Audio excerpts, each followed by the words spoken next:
नमस्कार साथियों, आज के हिंदी आशुलिपि क्लास में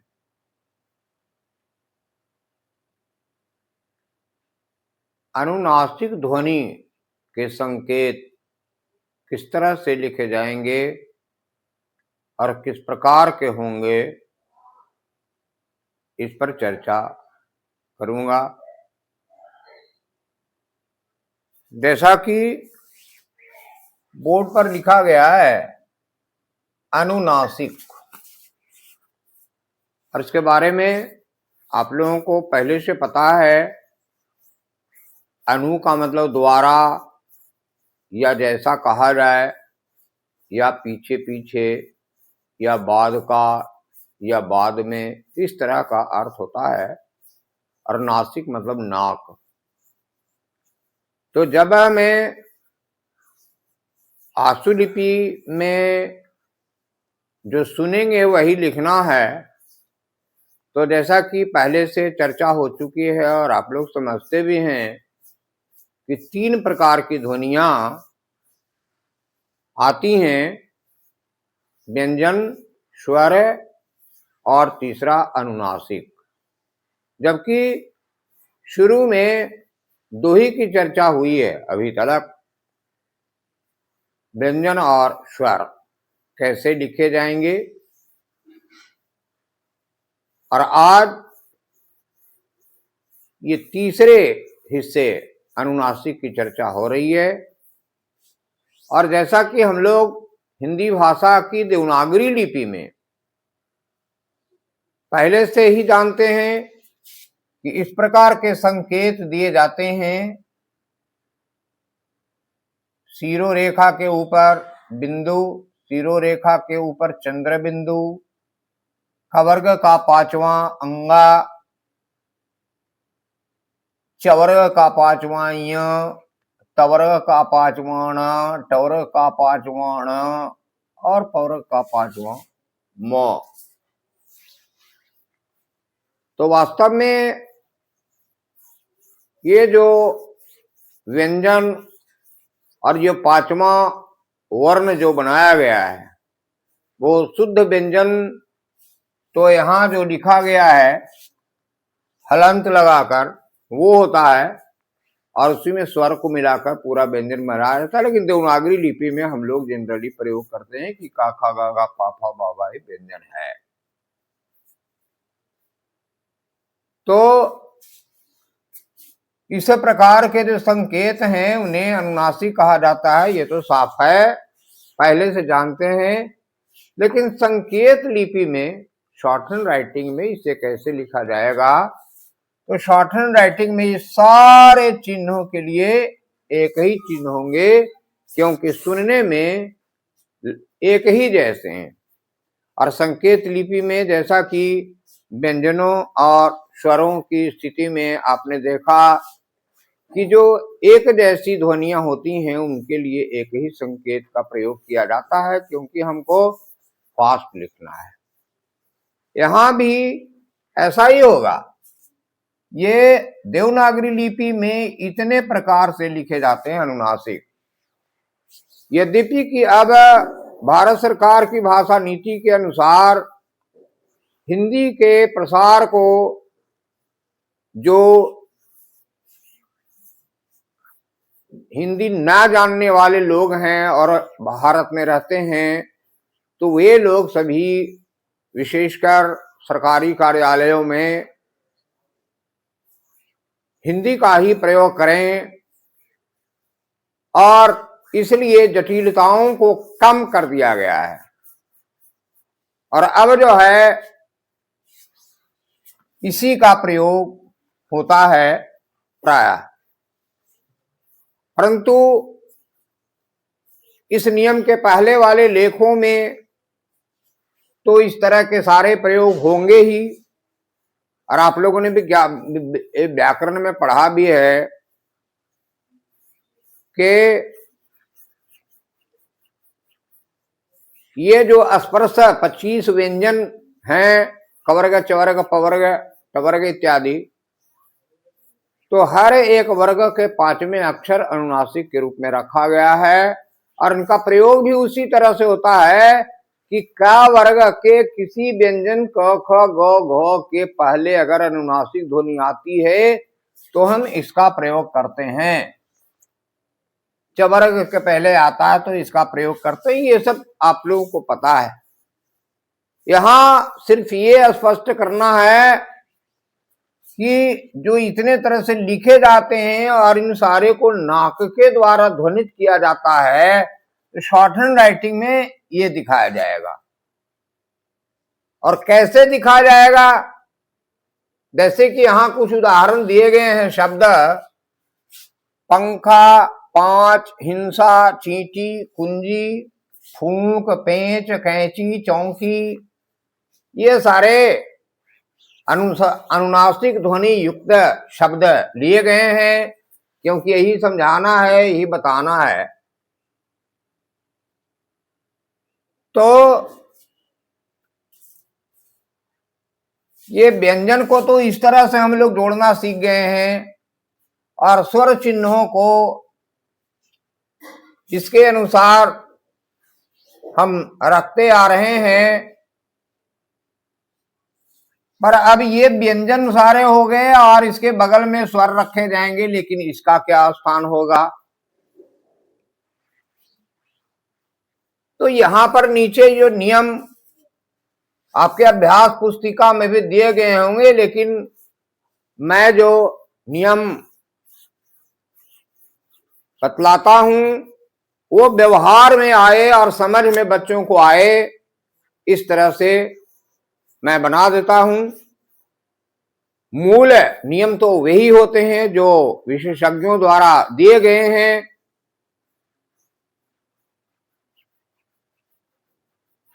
जैसे वर्णों के भेद जब बताए जाते हैं तो कंठ्य वर्ण, ओष्ठ्य वर्ण, इस तरह से ध्वनि विशेषज्ञों ने जो वर्गीकरण किया है, तो ये इसका नियम आता है कि आ को छोड़कर जिस स्वर के बाद अनुनासिक ध्वनि आएगी उसी स्वर के चिन्ह के बगल में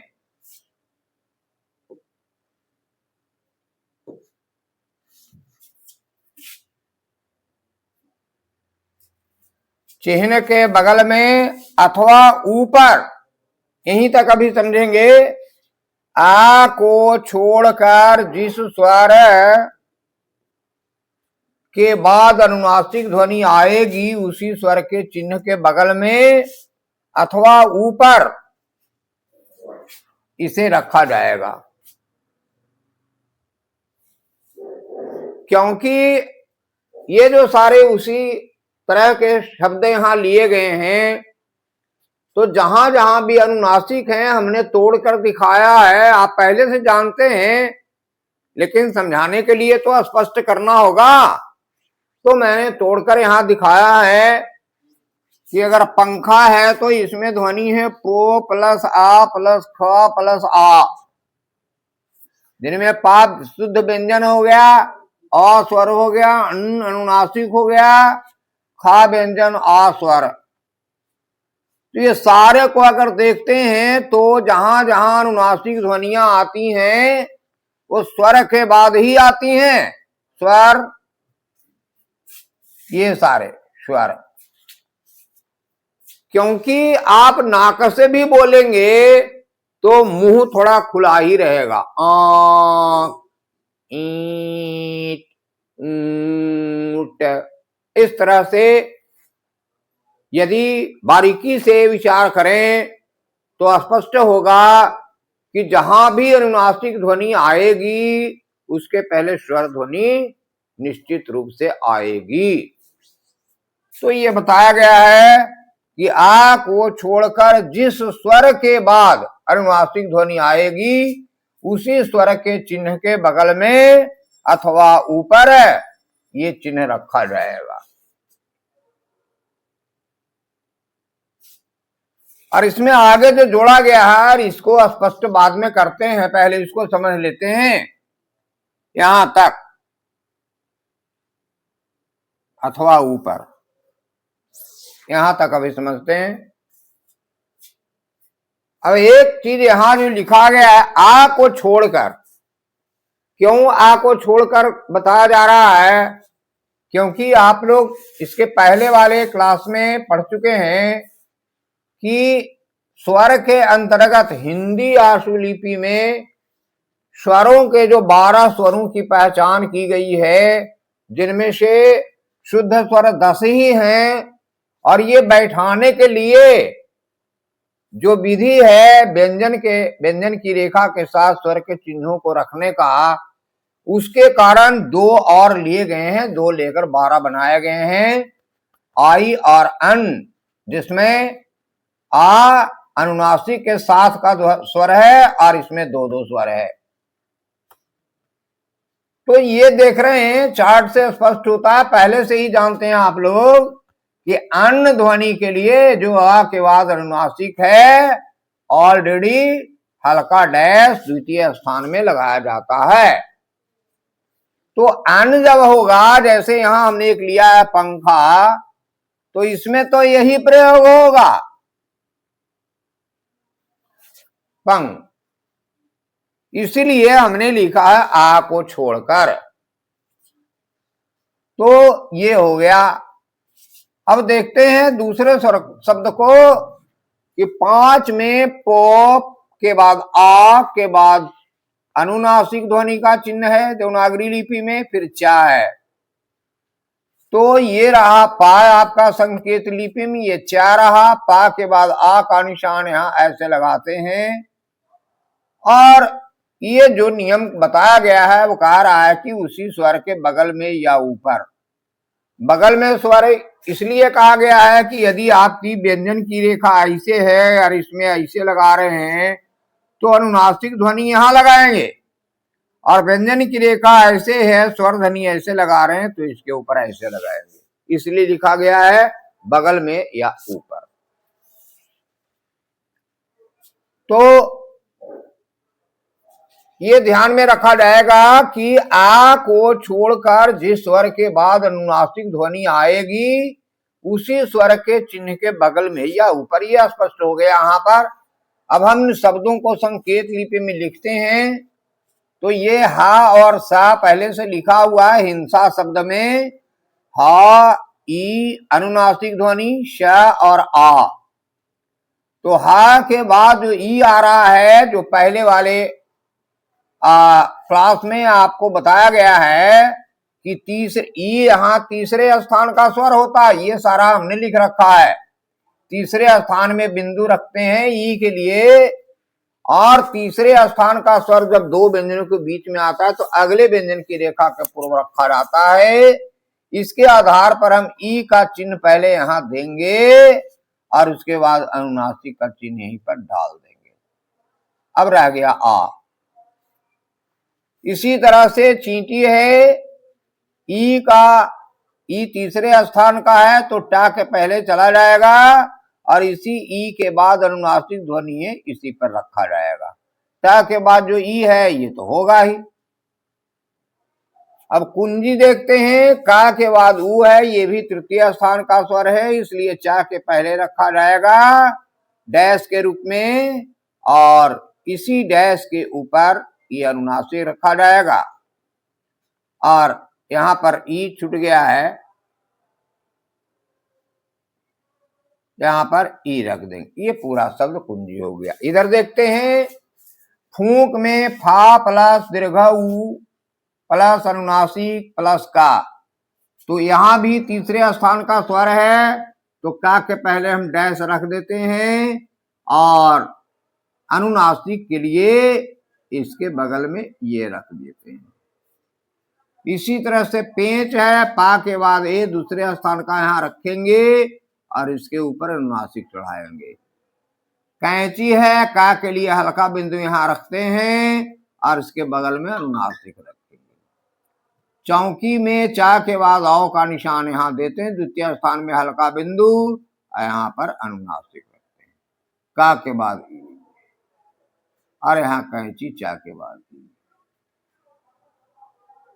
तो इस तरह से हम लिखेंगे। यद्यपि जब आगे चलेंगे तो ये सारा जो व्यंजन रेखा के अलावे जो स्वर और अनुनासिक रखने का है, ये समझने के लिए ये सब आया है। आगे चल करके ये सब केवल लगातार व्यंजन रेखाओं को जोड़ा जाता है। जैसा आप बहुत पूरा पाठ समाप्त हो जाएगा और जब डिक्टेशन लिखने लगेंगे तब ये आएगी स्थिति। तो अभी तो इसको समझना है। तो इस तरह से हम ये बनाएंगे और आगे चलकर क्या होगा, देखिए यहां पर आपने देखा कि जहां पर अनुनासिक ध्वनि है उसके पहले स्वर ध्वनि का आना निश्चित है। और संकेत लिपि में हम क्या शुरू से देख रहे हैं, क्या सुन रहे हैं, क्या समझ रहे हैं कि हमको लिखना है कम से कम, समझना है पूरा का पूरा। लेकिन कम से कम में कुछ छोड़ेंगे तो किसको छोड़ेंगे। तो मान लीजिए कि आप भोजन पर बैठे हैं, भोजन कर रहे हैं और कोई आपको उधर से लगातार पुकार रहा है, जल्दी चलो जल्दी चलो जल्दी चलो, तो आप एक तो खाने का स्पीड बढ़ाएंगे, जल्दी जल्दी खाएंगे, और दूसरा है कि जो बहुत जरूरी है खाने के लिए उसे खाएंगे और जो बहुत जरूरी नहीं है उसको छोड़ भी दे सकते हैं। तो यहां हम वही उपाय करेंगे, वही सोचेंगे, वही नियम लागू करेंगे कि जिनके लिखे बिना ही काम चल जाएगा, जिनके लिखे बिना ही हम शब्दों को पकड़ लेंगे, पहचान लेंगे, उन्हें लिखने की आवश्यकता नहीं है। तो जैसे कि शाक आपको व्यंजन में 3 गो दंती तालव्य मूर्धन्य है, लेकिन उसके लिए एक ही चिन्ह का प्रयोग कर रहे हैं, इसका मतलब 2 को छोड़ रहे हैं। तो यहां भी ये होगा कि जब स्वर का आना निश्चित ही है अनुनासिक के पहले, तो बार बार स्वर का चिन्ह डालेंगे। क्यों? क्योंकि स्वर का चिन्ह जो है पूरा लिख लेते हैं और लगातार नहीं लिखते, जितना तोड़ेंगे उतना समय वेस्ट, टाइम वेस्ट होगा। इसी के आधार पर अंग्रेजी भाषा की रोमन लिपि में एक कर्सिव राइटिंग बनाया गया है। इसका यही मकसद है कि बिना लेखनी उठाए ही लगातार खींचते चले जाएं तो हमारी राइटिंग फास्ट होगी, और इसका तो उद्देश्य है फास्ट लिखना।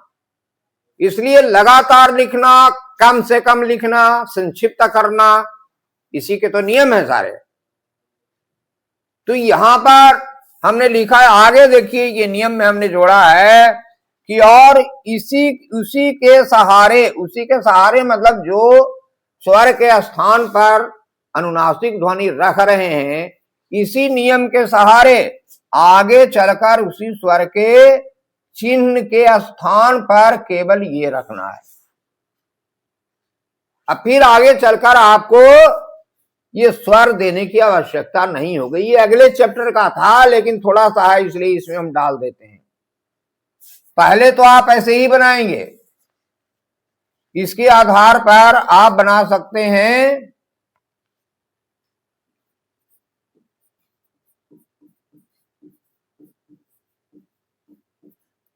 अभ्यास के लिए शब्द, अभ्यास पुस्तिका के पृष्ठ संख्या 38 और 39 पर कुछ शब्द दिए गए हैं, और इसके अगले वीडियो में मैं अपने स्मरण से शब्द दूंगा इस तरह का, और उसका प्रयोग करके आप देखेंगे।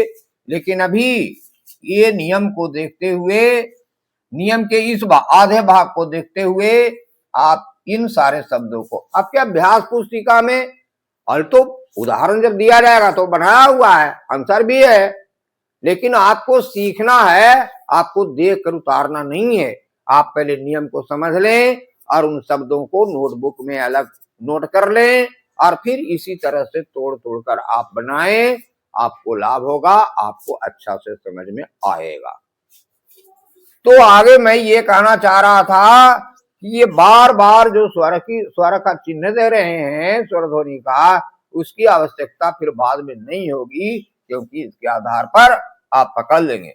तो कहा जा रहा है कि उसी के सहारे मतलब इसी नियम के सहारे आगे चलकर उसी स्वर के चिन्ह के स्थान पर केवल ये रखेंगे क्योंकि अनुनासिक के पूर्व स्वर ध्वनि का आना निश्चित ही है। बिना स्वर ध्वनि के अनुनासिक आ ही नहीं सकता है। तो मान लीजिए कि आपके पास कोई दो व्यक्ति दोस्त के रूप में आते हैं निश्चित रूप से। जब आएंगे तो दोनों आएंगे, जब आएंगे तो दोनों आएंगे, जब आएंगे तो दोनों आएंगे। तो मान लीजिए कि अगर एक दिन उनमें से एक ही आपको दिखाई दिए तो इसका मतलब है कि वो भी उसके साथ होगा। ऐसा आपका लॉजिक काम करेगा कि जब ये आया तो वो भी आया होगा। ठीक इसी तरह से जब अनुनासिक ध्वनि के पहले स्वर का आना निश्चित ही है तो स्वर हम नहीं देंगे, क्योंकि हमको तो समय बचाना है, जल्दी लिखना है। तो इसके आधार पर अगर ये आता है 5, तो 5 को हम पा प्लस आ पर अनुनासिक ध्वनि प्लस चा, तो पा और चा लिखेंगे तो सिर्फ हम देखेंगे कि पा के बाद का स्वर का स्थान कहाँ है, तो आ है। इस चार्ट में देखिए आ के लिए डैश प्रथम स्थान में है। तो यहां पर अब देते, देना नहीं है, देते, और इसी के स्थान पर जो नियम बताया गया उसके अनुसार केवल ये देता है। अब आप कहेंगी तो मैं 5 कैसे पढ़ेंगे? प्रथम स्थान में तो 4 निशान है, 4 स्वर होते हैं। मोटा बिंदु आ होता है, मोटा डैश आ होता है, हल्का बिंदु ए होता है, हल्का डैश आई होता है। तो आप शब्द बनाएं, पहले आप ये चारों स्वर रख करके शब्द बनाएं, और अगर याद नहीं रहता तो आप रफ पर, पैड पर अगर रफ करते हैं या कहीं रफ करते हैं तो आप रफ पर लिखें कि यदि पा के बाद मोटा बिंदु होता तो स्वर बनता आ, तो पंच बनता, लेकिन पंच तो ऑलरेडी अन के रूप में लिखा जाएगा ऐसा, इसलिए पंच शब्द नहीं होगा जब सुन दिया हमने। तो मोटा डैश रखेंगे तो आ होगा, उसके आधार पर 5 शब्द बनेगा। ये सही है, आप नोट कर लीजिए। एक शब्द लिखिए, चारों शब्द, पंच लिखिए, 5 लिखिए। हल्का बिंदु रखते तो पैंच बनता, हल्का डैश रखते तो पांच बनता।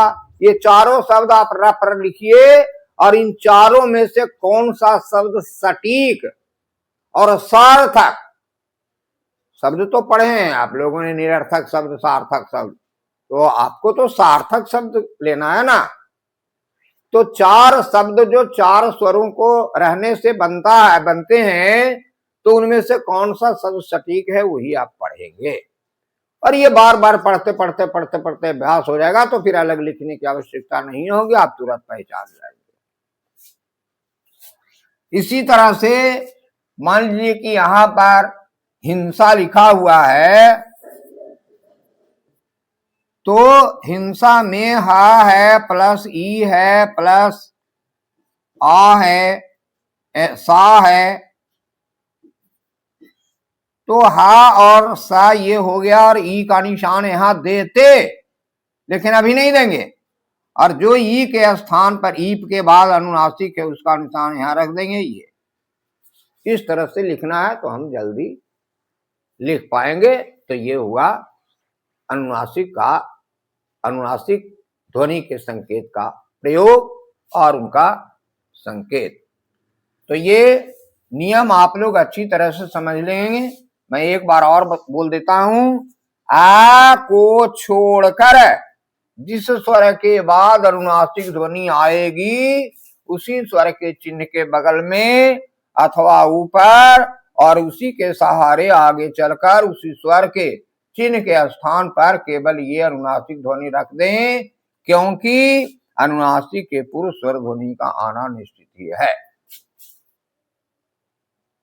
तो ये अब जो है आप ये समझने के बाद, वीडियो देखने के बाद आप इतने ही शब्द अभी बनाएंगे। अगले वीडियो में मैं अपने स्मरण से शब्द दूंगा और उसे बनाएंगे, कुछ शब्दों को और बनाकर बता दूंगा उस समय भी, और फिर आप आगे अभ्यास बनाएंगे। तो आज के लिए इतना ही।